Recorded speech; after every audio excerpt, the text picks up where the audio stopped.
Welcome to Digging into the Future. Today we've got the opportunity to sit with Brian Moon, the CEO of PTC, to talk about both what's going on at PTC this year, coming up in 2026, but also well beyond into the future, and also to hear, to learn a lot about Brian Moon and how he got to where he is here at this conference. So Brian, welcome to Digging into the Future. It's good to finally sit in the seat. Well, listen. Tell us. So it's been how many years you've been in the role? It's 3 years. 3 years. 3 years flew by. Wow. And before that, you were you worked in conferences before that, right? Yeah. Before that, I was with another nonprofit organization. We were focused on consumer technology. Also ran a big convention in Las Vegas, and so I was there for about 15 years. So technology has always kind of been in my background, but it's been a lot more thrilling on this side, understanding how things are built versus how they work. Yeah. So you're like a chip guy originally, or sort of in that space, I guess. A lot of hardware, okay. The software components, chips included with that, but a lot of the end user devices, but a lot of the up and coming technologies too. And you're not a native Hawaiian. You're sort of, although you look almost like you could be a native Hawaiian. You know, it's but. Fun fact though, Bill, I was born in Guam. Oh, so wow. The islands kind of run through, but not Hawaiian, but yeah. Okay, all right. So tell me, because obviously everyone that looks at PTC right now, it's been probably 36 months of probably some of the best sort of expansion of this conference. It's become tech, it's become global. You've done a lot in 36 months. Tell us about like the journey. What's it been like? You know, obviously coming here, you're dealing with a new environment, you're living in a new place, and you're having to deal with, and also just an industry that was a lot of going through transformation. I mean, in many ways, the telecom industry has been sort of moderately declining over time. Data centers have been going great, towers, so you've had a mismatch of technologies and things that have been doing well, and yet this conference has been booming. So tell us, what's the secret? How do you think we've gotten there? So I'll start off by being completely honest. When I joined PTC 3 years ago, I thought it was going to be the easiest gig in the industry. I thought the conference has been going on for 4 decades, the organization's been around for 4 decades, and I thought, roll out the red carpet, this is going to be a piece of cake. What I quickly learned is, and what quickly also became an opportunity here, especially in Hawaii, is that PTC wasn't that well known, believe it or not, even in the local community. So when I bring up opportunity, it's just been thrilling to meet folks like the Lieutenant Governor, the University of Hawaii president, and really start to engage them that we have a great organization, we have a great event that not only is focused on the industry, but it's bringing in tourism revenue, business revenue to the island. And I just wanted to make the entire community here locally, first and foremost, know that we existed. So that has been both a challenging, but an also wonderful opportunity starting there. To your question about the industry is also when I first joined, I heard a lot that it was very data center driven at that point. And beforehand, we knew that it was a very horizontal conference, though. There's obviously every single facet of the industry is represented by PTC through our membership, through our community engagement, and also through the conference over the years. And so the opportunity is that everyone still attends, but they don't necessarily always get the spotlight. So how do we do that better? And that has been, again, what we tried to tackle early on is we have great executives representing every single industry. How do we make sure they're being treated equally and giving them enough face time at the conference, but also, again, in the different programs we put together throughout the year. And that has been, I think, a big piece of why we've been successful the past 3 years, is that we've been able to remind everyone and that we are a horizontal organization that is bringing the entire digital infrastructure industry together. Obviously, the conference has always existed, it's been around for 40 plus years, and it's the meeting place. But now it's, again, refocusing it and making sure that people understand it's not just a data center conference. Yeah, I think one thing that I think a lot of people don't realize is that PTC is a nonprofit, right? Which is, and so what, and I know a big portion of what you've been trying to do is also think about ways that you can give back, right? Yeah. So as you bring in money from sponsors and people like that, you actually put money back. So what are you doing to sort of kind of that balance? You know, Where's the investment going on the other side? So that's been also a good reminder for the industry, is that we are a not-for-profit organization. So obviously any revenues that we generate from our membership dues to sponsorships, advertising, we have this great opportunity to reinvest it, like you said. And so we've been really fortunate, focused, especially with obviously executives like yourself, who want to help push the next generation of leaders to invest in things like our top talent leadership development program. So we partner with Columbia Business School, and we're bringing back that program for another year, second year this year. The PTC Beyond Academy Masterclass, that's for our young professionals. We also still have a really good relationship with organizations like PETA in the Pacific Islands, right? And bringing some of the island executives to PTC, but getting them more engaged. And so a lot of that investment goes back into just education and where's this next generation of, where are the next generation of leaders coming from? And that's a really big, important piece, but also a huge advantage for us being a not-for-profit, that we don't have to answer to shareholders, right? We get to reinvest, and we're doing a lot of member-driven programs, so our members actually see where their dues are going. So that's been really exciting and also really successful. So in addition to investment, now, what about one of the things that PTC in its early days was a lot about research. So what's been going on in that area? And obviously, when I look back at, and obviously it probably dates you, but I'm one of the old guys, but there used to be a book that we would get every year from PTC that would actually have papers written by academics or government officials or people from industry. But that book was actually a very, very valuable resource before the internet. What do you do in that area? Is it still research, still a key plank, or is it? It is. If you ever want to visit our archives, when we moved offices, we still have the books. So anyone, if you're more than welcome to obviously read them, and anyone who's watching is happy to visit the new office and go through the library. But research is, and exactly to your point, that was one of the founding pillars of the organization, right? It was the research academic community was a big part of that conversation. And it still is. We continue to have really valuable programs like the Emerging Scholar Program. So we actually fund 7 to 8 research scholars every single year to come to PTC. We publish their research papers, so it's they present at the conference, but we also make it available post-conference.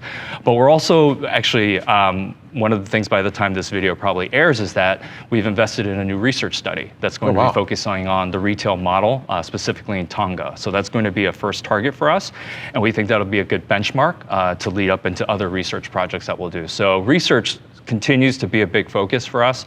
It's part of the conference, it's part of our research program throughout the year. So it's still a part of the organization for sure. Well, let's switch gears. So one of the big initiatives also was this thing in Washington, D.C., right? So give me some thoughts on what was the genesis of that idea, and what's that conference all about, and how does that work? Obviously we that just came out, it happened a month or so ago. So how's that been going? And what's that? So it's the second year that we had the mid-year seminar, and one of the pieces of feedback that we received is that our industry wanted to understand more so what the policy folks, the regulator folks were thinking, right, in Washington, D.C. It's not always easy for government officials to travel to Hawaii in the dead of winter in Washington, D.C. So the part of the idea is, how do we bring PTC, how do we bring our industry, the knowledge, to Washington, D.C. to have the two groups meet. And so we just completed our second year in Washington, D.C. We had over 300 executives and government officials attend, but that was the whole goal. It's not picking up Honolulu and bringing it to Washington, D.C. in that format, but how do we have an intimate conversation?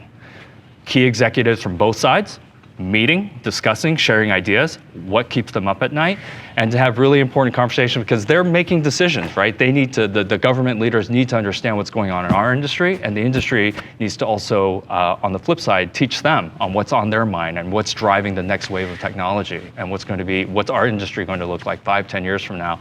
And so it was successful in bringing together, again, two key groups. And so, again, very successful. Hope to continue doing that, but that's, again, another example how PTC just reinvests, because at the end of the day, it supports our members, it supports our industry, and if that's an initiative to get in front of that key group, we can do that in other areas too. Interesting. Now, one of the things that a lot of newcomers to PTC the last couple of years have said is there's always something new, which I think one of the things that I think you bring to the table, which has been very interesting. Like, for example, they have the lightning talks, which came in a few years ago, and then you have the barstool pitch, and there's always something kind of exotic and different, but also just kind of that keeps it fresh, right? And so what are the new fresh ideas you think for this year that are going to be different than 2025 or 2024? Yeah, so in addition to the two programs we talked about that are still fairly new, so again, the Top Talent Leadership Development Program in partnership with Columbia Business School was very successful last year. We'll bring back 30 executives to participate in that program. We're rebranding and rebuilding the PTC Beyond Academy Masterclass, which again is for our young professionals, the up and coming mid-tier managers, so they can eventually get up to the C-suite. But one of the other areas that I really wanted to focus on this year was our PTC Women's Program. I think most of our industry colleagues can agree that there's a gap there in terms of more women leadership that's needed. And so we're rebranding the program. It's going to be called the Week of La Lima, and excited about that because it's not only going to be networking, but it's also going to be an opportunity for senior female leadership to mentor and be paired up with the younger folks who are up and coming, because there's some really sharp people out there. And so bringing together a couple new things, some of it will be fun, some of it will still obviously very professional, but a lot of opportunities for them to meet, and so that our next generation of folks are inspired to be female executives, in the next several years from now. In addition to that, Barstool Pitch was a hit, so we're bringing that back. That's our startup pitch competition at Top of Bar. And one of the fun activities that we will also be doing Monday night is a lip sync competition. So that's when everyone is, hopefully had a drink or two, and we'll get to show off their performance skills in front of their industry colleagues. But that's, again, more so on the fun side in addition. So we're investing a lot this year in, again, more seriously on the education, what we can do for the next generation, executive education like I talked about, and but also some networking spread in there too. So let's switch gears. Brian Moon, how did you get to where you are? I mean, this is your first CEO role, I think,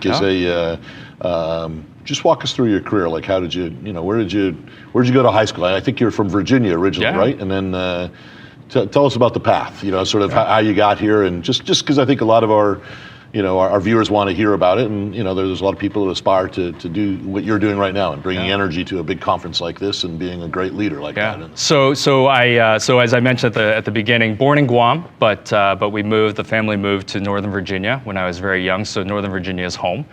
So DC area, but Northern Virginia specifically. But I went to high school in Fairfax, Virginia, but university was the total opposite of, I would describe, Honolulu weather. It was upstate New York and Rochester. If the viewers don't know, that's one of the snowiest cities in the United States. So I don't miss that as much now living in Hawaii. But after that, what really helped me was I was in several business development roles, and I think that's extremely important. I think for anyone who's interested in moving up in their careers is, how do you communicate with people? How do you close deals? But it's also, how do you learn interpersonal relationship skills, interpersonal communication skills? And I think that was a big piece of it. Obviously, the industry side is extremely important, and I think my background with more so on the consumer technology side helped. Now this side with the infrastructure side, but that those pillars. And also the viewers who are kind of saying, how do I do this, or how do I kind of follow that same path? It's, the career advice I would give them is, don't ever burn bridges, no matter how much you love or dislike managers and colleagues and things like that. You never burn bridges in your career. And I think that's one of the key pieces of advice I learned early on, because it's a small world. And when you get into industries, that world becomes even smaller, and someone's going to have worked with somebody or know somebody else who's going to either go to bat for you or not. So that would be one key piece of advice I would give them. But also, I give a lot of credit to yourself, the Board of Governors 3 years ago. Is obviously there was a huge risk in putting something like this in my hands and my team's hands in my first CEO role. So there's a lot of gratefulness there that I do try to give back to the Board of Governors and the Advisory Council, because it was a huge leap of faith. But I think we've got a great team across the organization now, and that's why I think it's a big part of our success. Well, let's say it's been a great success from the board perspective, as I could say, as one of the board members. Before we finish up, let's think about the future? How does it look? You know, what do you see this place looking like 3 to 4 years from now, 5 years? Obviously, there's all these. You know, you can't go to bed and not hear about artificial intelligence. Yeah. Unfortunately, if you're an American, you probably can't go to bed without hearing about geopolitics and sort of trade issues and America first, all this stuff. And so these all do impact a global conference like ours, right? And how do you think we're going to have to play this? You know, and what does PTC look like? You know, for our 50th anniversary and beyond. What do you think? What's your vision? Is it a bigger conference or is it more? What direction do you think we need to go? Yeah, I can tell you now that our 50th is going to be a big party. First and foremost, it'll be a big celebration for the industry and the organization because that's a huge milestone. What's great about our industry, and I would say technology as a whole, it's ever changing. I think back when the conference first started, like we talked about, it started with sort of a government and academic focus. And then the industry started getting involved. And so then it became voice at one point, it became satellite at one point, data centers like we talked about. And now AI is obviously kind of driving every single conversation, every single sector in our industry. And I think that's going to be the challenge, but also the opportunity is how do we as an organization continue to evolve with what the current trend is. And I think we've done a great job of that over the years. And if we continue to focus the content on that, if we continue to bring in member companies that are relevant to that topic, I think we'll be in great shape. And again, kind of what we talked about before is, as a nonprofit, we continue to make sure the value and return we give back to our members and our industry, because that's first and foremost, obviously the most important thing. We don't exist without our member support, and that goes across any type of investment that they make. But again, it's exciting for our industry because it's tech, and there's so much going on. You know, next year, 2 years from now, there's going to be something else that's like AI that's going to be on our plates, and we're going to say, how do we adapt to that? But that's what's really exciting is that as long as we keep an open mind and keep evolving with where our industry is going, we'll be in fine shape. And regardless of the conference size, I think as long as we bring the quality of people here, it's the content they want to hear, and there is a return on investment for either becoming a member or traveling to Honolulu, which is a big investment for a lot of companies. And they see the value in being a member of ours or being a part of PTC. That's really what's going to drive our success. That's great. And I think, thank you, Brian, for spending some time with us here on Digging into the Future and giving us sort of a great view of where PTC is headed. And thank you very much. You're welcome.